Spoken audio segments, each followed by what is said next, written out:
Dalam satu ceramah, ada seorang ustaz yang berkata, wanita dalam haid umrah.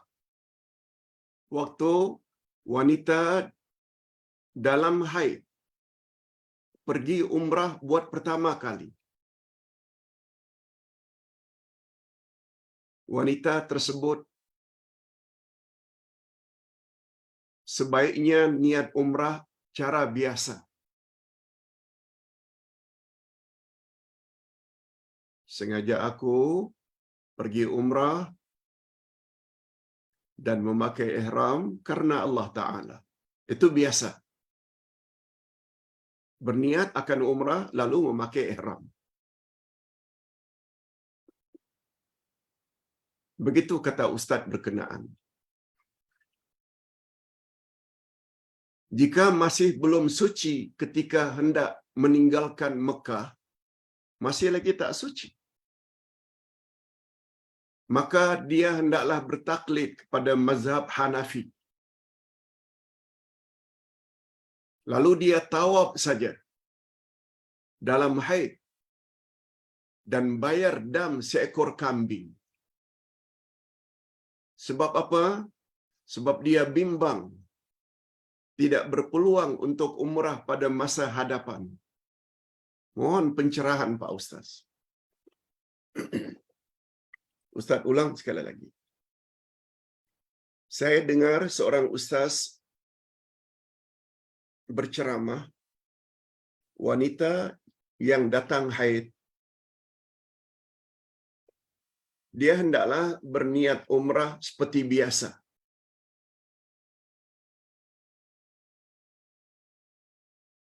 Sebab dia melakukan umrah untuk pertama kali. Dan bimbang tidak dapat melakukan umrah lagi pada masa hadapan. Walaupun dalam haid. Ketika akan balik, haid belum kering lagi. Hendaklah dia bertaklid kepada mazhab Hanafi.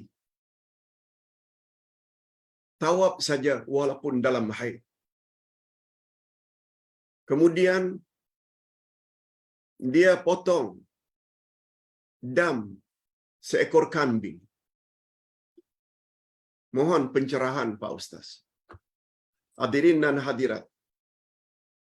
Dalam hadis sahih riwayat Imam Bukhari dan Imam Muslim, hadis sahih, ini diakui oleh Imam An-Nawawi. Ketika berniat haji atau umrah, kita boleh menambah dalam niat haji atau umrah dengan niat bersyarat. Umpamanya, saya berniat untuk umrah dan memakai ihram karenanya. Tetapi apabila dalam perjalanan saya menuju haji atau umrah, saya berhalangan atas sebab-sebab tertentu.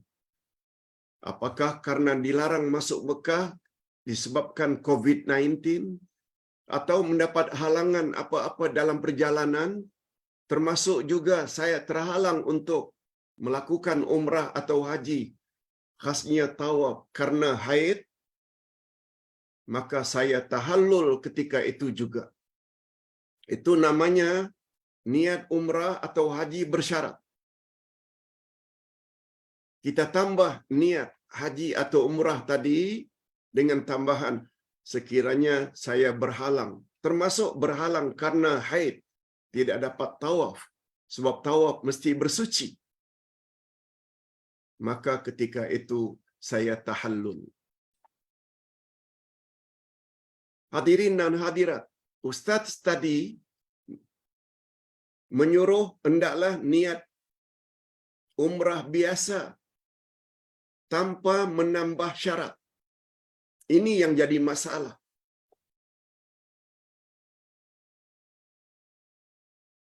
Pertama yang Ustaz ingin jelaskan. Ustaz Uday tidak setuju dengan pandangan Ustaz tadi. Sebab hadis sahih Bukhari Muslim telah membolehkan kita membuat syarat. Sebab future kita tak tahu. Bila kita buat syarat tersebut, ternyata sampai hari akan balik ke Malaysia, tetap ada haid. Ketika itu, kita sudah boleh tahallul dan tidak perlu bayar dam.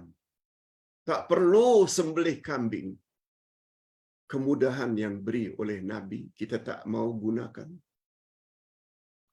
Malah disuruh pula supaya bertaklid kepada mazhab Hanafi, iaitu tawaf tanpa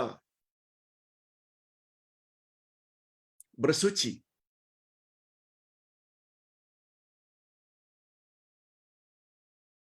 Tanpa wuduk saja tidak sah, apalagi kita menanggung hadas besar, haid. Lagilah tak boleh.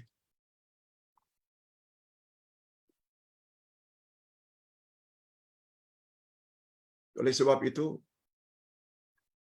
kalau kita niat haji atau umrah bersyarat tadi, itu adalah lebih mudah. Ingat kata-kata Nabi, sebagaimana komen daripada Aisyah radhiyallahu anha. Nabi Muhammad sallallahu alaihi wasallam bila ada dua perkara dalam agama, yang satu berat, yang satu mudah, Nabi akan pilih mana yang lebih mudah selagi dia tidak membawa dosa. Dalam hal ini yang mudah itu niat bersyarat. Setelah niat umrah, kita tambah. Sekiranya saya berhalangan, tak kira apalah bentuk halangan, sehingga tak dapat melaksanakan umrah, saya tahallul. Kan mudah, cukup tahallul saja, tanpa membayar dam, menyembelih kambing. Itu lebih mudah. Nabi akan pilih itu, kata Aisyah.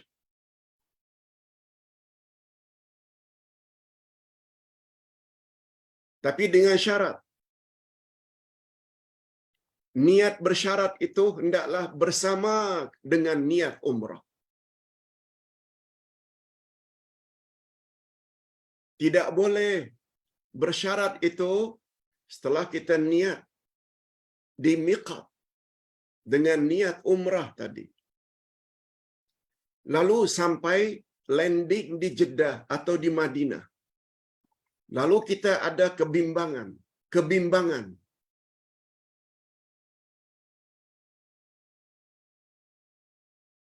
Ini bagi orang yang landing di Jeddah langsung ke Mekah. Bagi orang Malaysia dan Indonesia, dia mesti niat di Yalamlam, iaitu beberapa jam sebelum landing di Jeddah. Itu miqat untuk orang-orang Asia Tenggara. Dia niat. Itu yang niat bersyaratnya sah. Tapi bila dah landing, dari Jeddah pula langsung ke Mekah, baru dia berniat.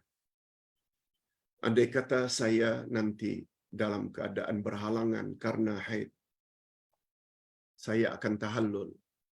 Niat bersyarat ketika itu tidak sah. Sebab syarat, niat bersyarat mesti bersama niat di Yalamlam tadi.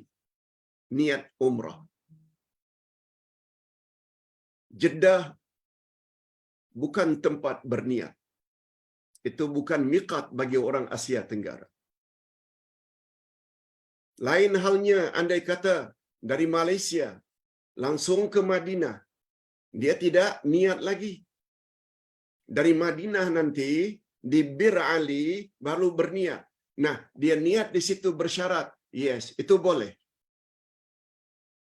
Tapi bila dalam perjalanan dia baru setelah melepasi Bir Ali baru berniat, takut-takut nanti haidnya berterus-terusan sampai hari dia balik ke Malaysia, tak laku. sebab niat bersyarat mesti ketika niat pertama kali di miqat.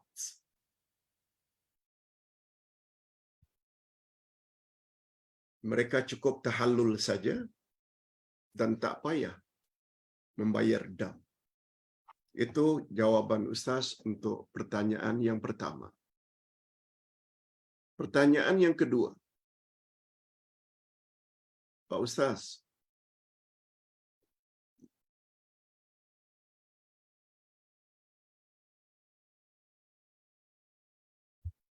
ada satu video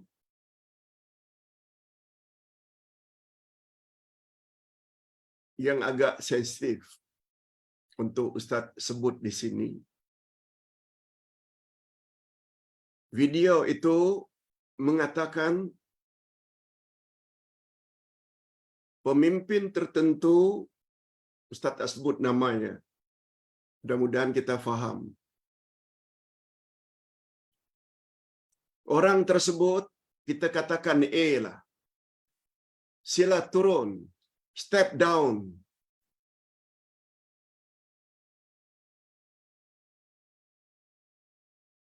Karena dia telah merugikan banyak followersnya. Jika video ini disebar demi keselamatan negara, Pak Ustaz, bolehkah? Ustaz yakin orang Malaysia dapat agak dah siapa yang diminta oleh ahlinya supaya step down, supaya turun, supaya diganti oleh pemimpin yang lain untuk parti-parti tertentu atau gabungan tertentu. Alasannya, video tersebut boleh tak kita war-warkan kepada orang ramai untuk keselamatan negara.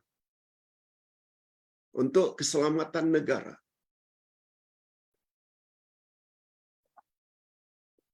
Ini jawaban Ustaz. Tolong dengar baik-baik supaya tidak timbul fitnah. Karena ini ditanya, Ustaz perlu jawab. Sebab dia ada kaitan agama.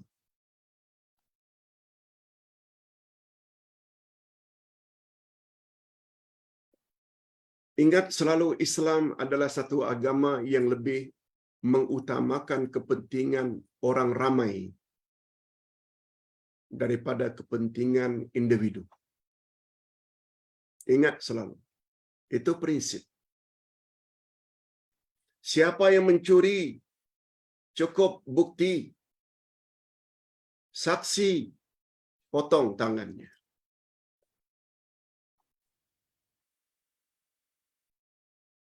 Islam tahu orang yang dipotong tangannya bersama ahli keluarganya malu. Islam kata, potong saja tangannya bila cukup bukti dan saksi. Biar individu dan keluarganya sekitar 10-20 orang itu malu, no problem. Asal jutaan manusia terselamat daripada dicuri. Orang ramai mendapat kemaslahatan dengan potong tangan. Walaupun Islam tahu orang yang dipotong tangan dan keluarganya merasa malu. Siapa yang membunuh, Islam kata, cukup bukti, cukup saksi, bunuh orang tersebut dengan cara qisas. Islam tahu orang yang dibunuh itu tertekan jiwanya, ahli keluarganya, beberapa ahli keluarganya tercoret.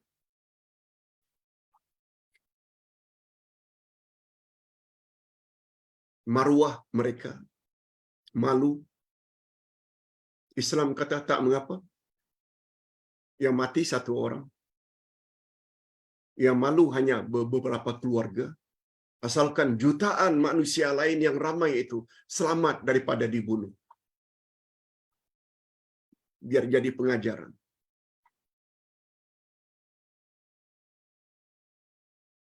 Ustaz pernah menyaksikan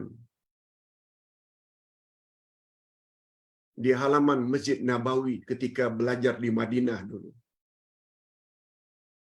Orang yang dipotong. Orang yang dipotong tangannya. Malah kadang-kadang tangannya yang dipotong ini digantungkan supaya dilihat oleh semua orang. Yang dipotong kepalanya keluar dari salat Jumaat disaksikan. Semuanya merasa gerun dan takut buat perkara yang sama. Itu satu. Islam adalah agama yang lebih mengutamakan kemaslahatan orang ramai. Gabungan tersebut yang dipimpin oleh satu orang atau parti tersebut yang dipimpin oleh satu orang punya jutaan ahli.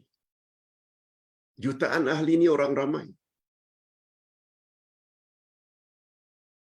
Tapi perjuangan pemimpinnya ini adalah untuk melepaskan diri sendiri, individu. Lalu tularlah video tadi. Apa hukumnya, Pak Ustaz? Nah sekarang, kita tidak bela individu ke atau tidak bela jutaan orang ramai. Apalagi orang ramai itu adalah dari kalangan orang tempatan dan orang Islam. Ringkasnya jawabannya, kita boleh menyebut keburukan seseorang atau individu demi menyelamatkan orang ramai. Ini satu di antara 6 tempat yang boleh kita menyebut keaiban dan keburukan seseorang. Kita dah sebut dah. Dalam salah satu topik pembahasan kita dalam buku Ke Arah Memahami Al-Quran dan Al-Hadis. Satu di antaranya, kita boleh menyebut keburukan seseorang. Andai kata seseorang itu menyebarkan ajaran sesat, dan kita tahu, tarikat yang sesat,